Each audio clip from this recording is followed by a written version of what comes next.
नमस्कार दोस्तों, coordinate geometry में इससे पहले वाले वीडियो में हमने डिस्टेंस फॉर्मूला पढ़ा था, जिसका आपको लिंक डिस्क्रिप्शन में मिल जाएगा।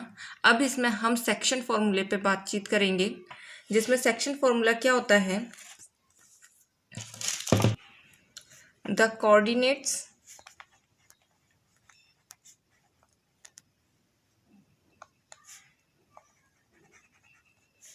The coordinates of the point P x y which divides the line segment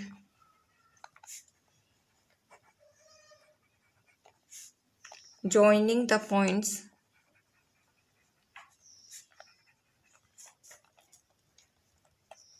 A x1 y1 and B x2 y2 internally in the ratio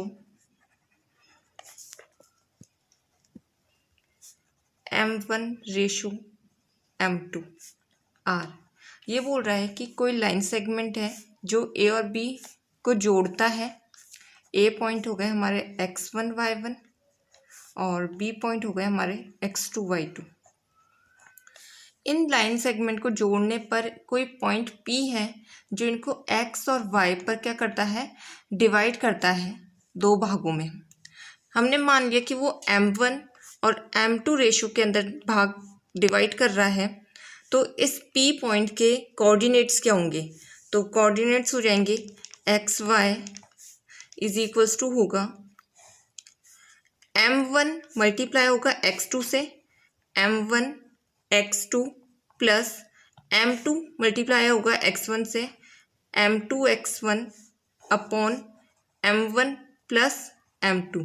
इसी तरह से y के कोऑर्डिनेट्स निकलेंगे तो m1 y2 से मल्टीप्लाई होगा, m1 y2 plus m2 y1 upon m1 plus m2। दोनों के डिनोमिनेटर में तो m1 प्लस m2 जो हमने रेशो लिया है उनका एडिशन आएगा, लेकिन ऊपर जो होंगे m1 मल्टीप्लाई होगा x2 से और m2 मल्टीप्लाई होगा x1 से। इसी तरह से y के निकलेंगे m1 मल्टीप्लाई होगा y2 से और m2 मल्टीप्लाई होगा y1 से।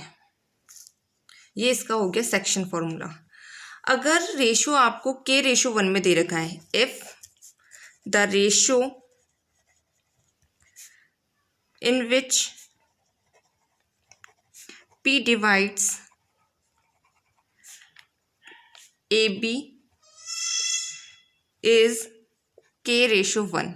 आपको m1 m2 की जगह k:1 में दे रखा है, तो आपको points then the coordinates of the point P will be, जहाँ हमारा m2 था वहाँ सब जगह 1 से रिप्लेस हो जाएगा और m1 की जगह k से रिप्लेस हो जाएगा। तो एक्स वाई इक्वल्स टू हो जाएगा k x2 plus x1 upon k plus 1 k y2 plus y1 upon k plus 1। या फिर हम इसके अकॉर्डिंग k:1 लेके, हमें कोऑर्डिनेट्स गिवन है तो हम यहाँ रेशो भी फाइंड कर सकते हैं। आगे कुछ क्वेश्चंस देखते हैं, उससे हमें पता चल जाएगा कि किस तरह से ये फॉर्मूला यूज़ लिया जाता है। जैसे आपको क्वेश्चन दे दिया, find the coordinates of the point which divides the line segment joining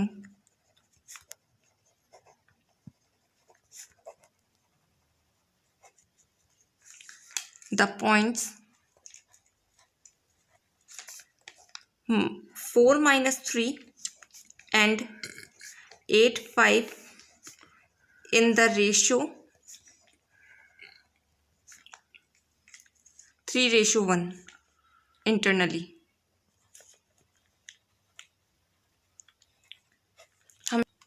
हमें क्वेश्चन दे रखा है कि हमें कोऑर्डिनेट्स उस पॉइंट के निकालने हैं जो इन दो लाइनों, हम ए ले लेते हैं और एक ले लेते हैं बी।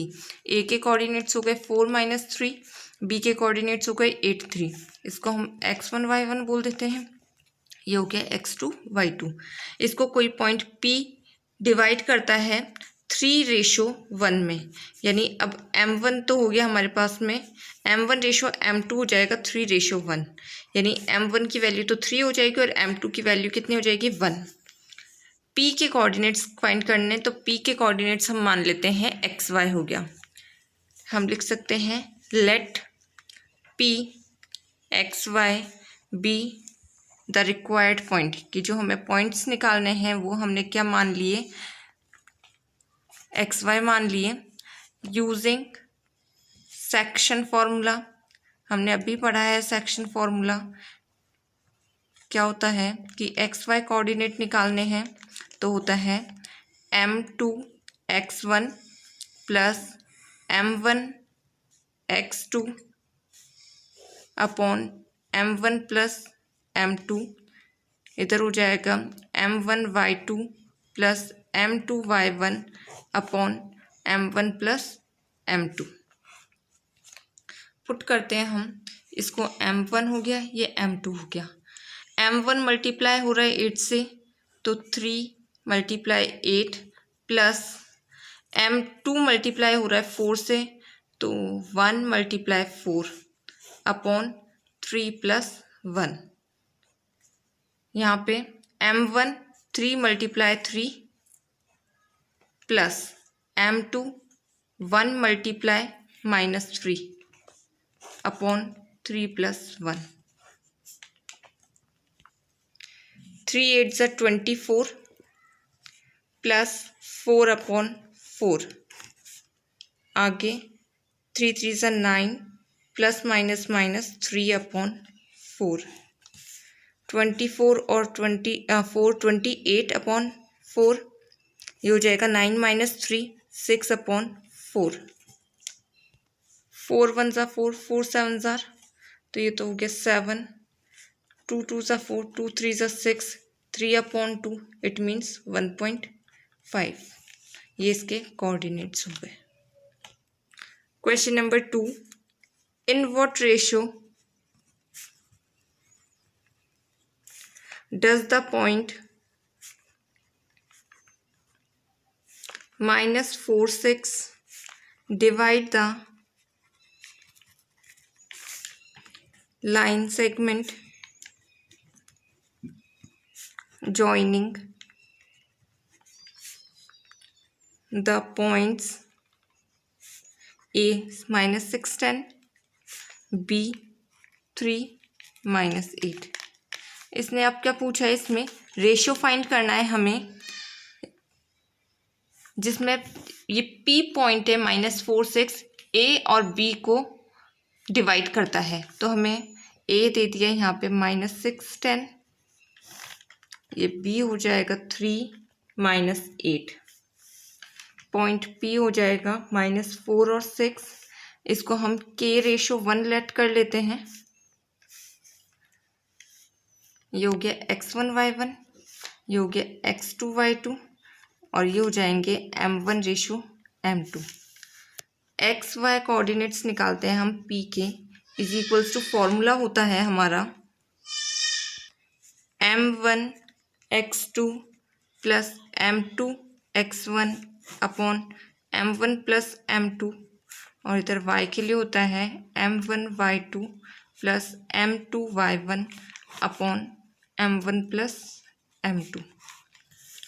x और y के कोऑर्डिनेट्स दे रखे हैं -4 और ये 6 इज इक्वल्स टू m1 की जगह k रखते हैं, x2 है 3 प्लस m2 1 है और -6 है x1 अपॉन k प्लस 1। यहाँ m1 k y2 -8 plus m2 1, यहाँ y1 10 k प्लस 1। अब हमें x के भी कोऑर्डिनेट दे रखे हैं और y के भी दे रखे हैं। जो ये x कोऑर्डिनेट x के इक्वल होगा, y वाला y के इक्वल होगा। तो हम एक बार x को x के इक्वल रखते हैं। -4 equals to 3k plus minus 6 upon k plus 1। तो इसको क्रॉस मल्टीप्लाई करेंगे, इसके अपॉन में 1 ले लेते हैं। तो ये हो जाएगा -4 multiply k plus 1 is equals to 3k minus 6। -4 k से होगा -4k, -4 इस 1 से होगा तो -4 इक्वल्स टू 3k माइनस 6। हमें किसका वैल्यू फाइंड करना है, k का। तो ये k वाली टर्म इधर आएगी और विदाउट k वाली टर्म एक तरफ लाएंगे। तो ये 6 - 4 equals to 3k plus 4k। 6 - 4 2, 3 + 4 7k। तो 2/7 किसकी वैल्यू आ गई, k की। अब अगर हम y को भी सॉल्व करते हैं तब भी हमारे पास में k की वैल्यू कितनी आएगी, 2/7। इसलिए हम y को सॉल्व नहीं करके केवल x या सॉल्व किया है यहाँ पे। अब हमारा रेशो क्या था, k रेशो 1 था। k की जगह हम पुट करते हैं 2/7 रेशो 1।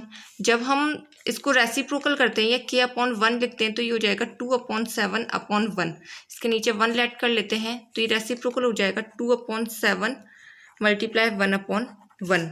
तो इसका रेशो कितना हो जाएगा, 2/7। तो हमारे पास में m1 रेशो m2 या k रेशो 1 इक्वल्स टू आ जाएगा 2/7। ये इसका आंसर हो गया कि ए बी लाइन को p कोऑर्डिनेट्स 2/7 में डिवाइड करता है। अगर हम वेरीफाई करना चाहते हैं आंसर तो हम y कोऑर्डिनेट्स भी फाइंड आउट कर लेते हैं। एक बार चेक कर लेते हैं। यहाँ 6 है, y equals to k multiply -8k plus 10/k plus 1। Again cross multiply, तो ये हो जाएगा 6 multiply k plus 1 is equals to -8k plus 10। 6 को k से 6k plus 6 is equals to -8k plus 10।